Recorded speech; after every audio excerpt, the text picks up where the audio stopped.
রানী, তোমার ভালোবাসা মানুষ এবার আমার ভালোবাসা মানুষের দিকে হাত বাড়িয়েছে। শামীম, আমি এইমাত্র খবর পেলাম ইন্সপেক্টর বিশাল আমার কাজলকে আগামীকাল বিয়ে করতে যাচ্ছে। আমি তোমাকে জিজ্ঞেস করছি এখন আমার কি করা উচিত? তোমাকে কিছুই করতে হবে না। আমি বলছি তোমার কাজল বউ হয়ে ইন্সপেক্টর বিশালের বাড়িতে যাবে না। কাজলকে আমি তোমার জীবনে ফিরিয়ে আনবই, কারণ আমার ভালোবাসাকে আমি না পেলেও তোমার জীবন থেকে কাজলকে আমি হারাতে দেব না। এটা এটা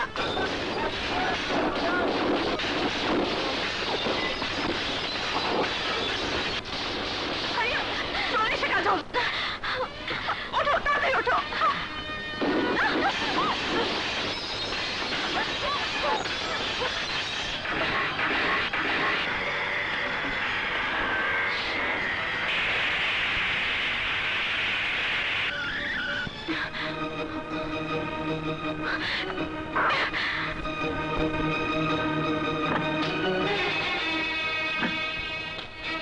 তোমার হাতে পিস্তল আছে, সাথে এত বড় ডাকাত বাহিনী, গুলি করছো না কেন?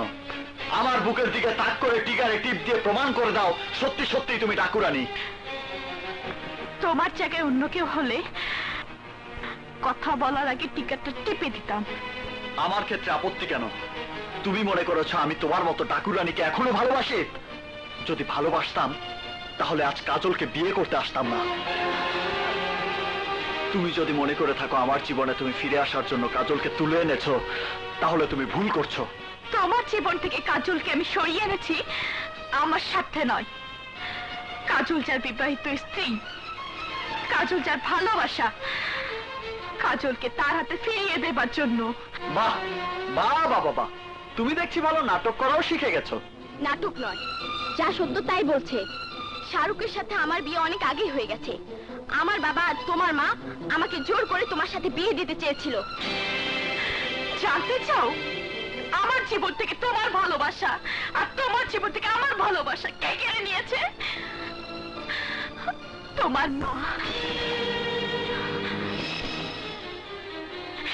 তোমার মা তোমার আর আমার ভালোবাসার মাঝে দেয়াল তৈরি করে দিয়েছিল। জানি আজ তুমি এই কথাটা বিশ্বাস করবে না, কিন্তু আজ এই পৃথিবীতে আমি আমার মাকে সুস্থ করে তোলার জন্য তোমার কাছে ছুটে গিয়েছিলাম, কিন্তু তোমার মা আমার চরম দুর্বলতার সুযোগ নিয়ে মাত্র 2 লাখ টাকার বিনিময়ে আমার ভালোবাসাকে তোমার মায়ের কাছে আমাকে বিক্রি করতে বাধ্য করেছিল।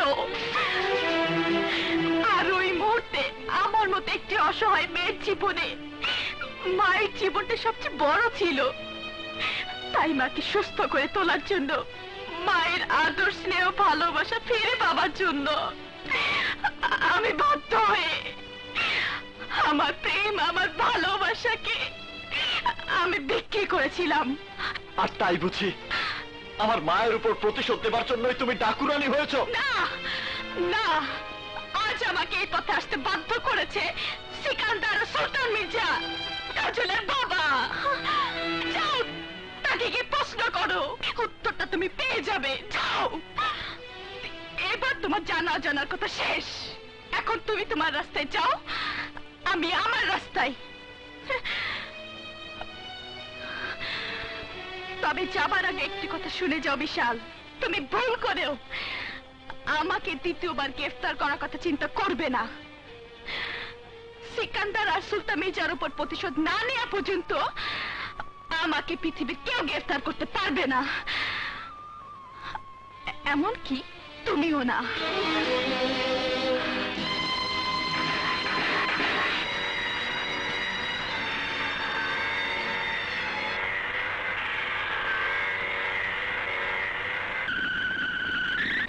শামীম,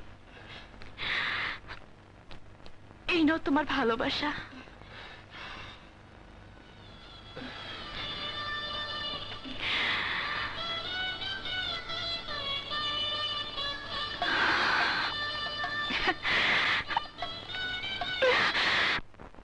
মা, তুমি আমার সাথে এত বড় মিথ্যে কথা বলবে আমি তা ভাবতেও পারিনি।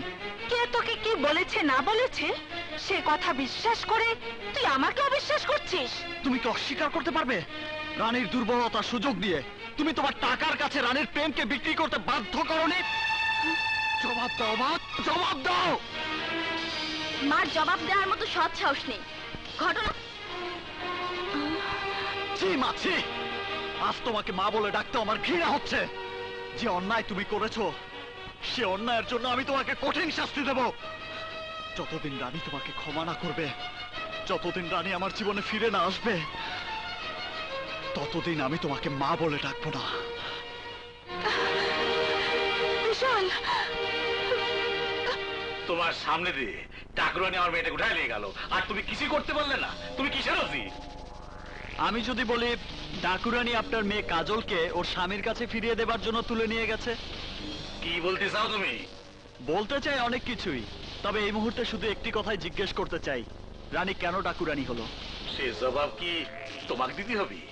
প্রশ্ন আমি করেছি, জবাবটা না দিতে চাইলেও জোর আমি করব না, কারণ আইনের পোশাক যখন পরেছি তখন এই জবাবটা আমি নিজেই জেনে নিতে পারবো।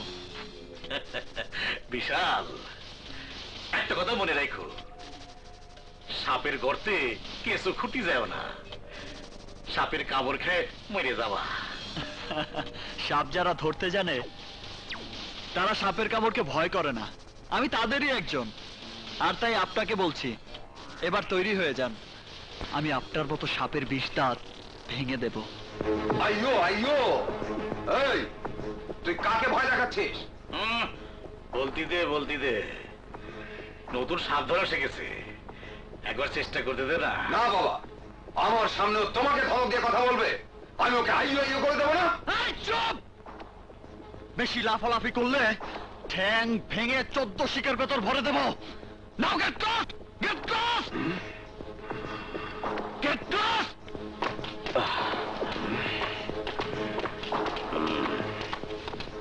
এই ইন্সপেক্টর, রক্ত গরম, এর জবাব তুই পাবি।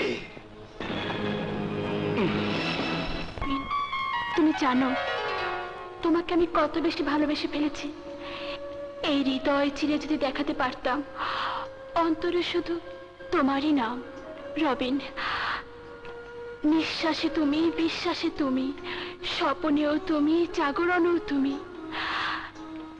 যেদিকে তাকাই শুধু তুমি, তুমি। তুমি আমার লাজ লজ্জা সবই ভেঙে দিয়েছো, রবিন।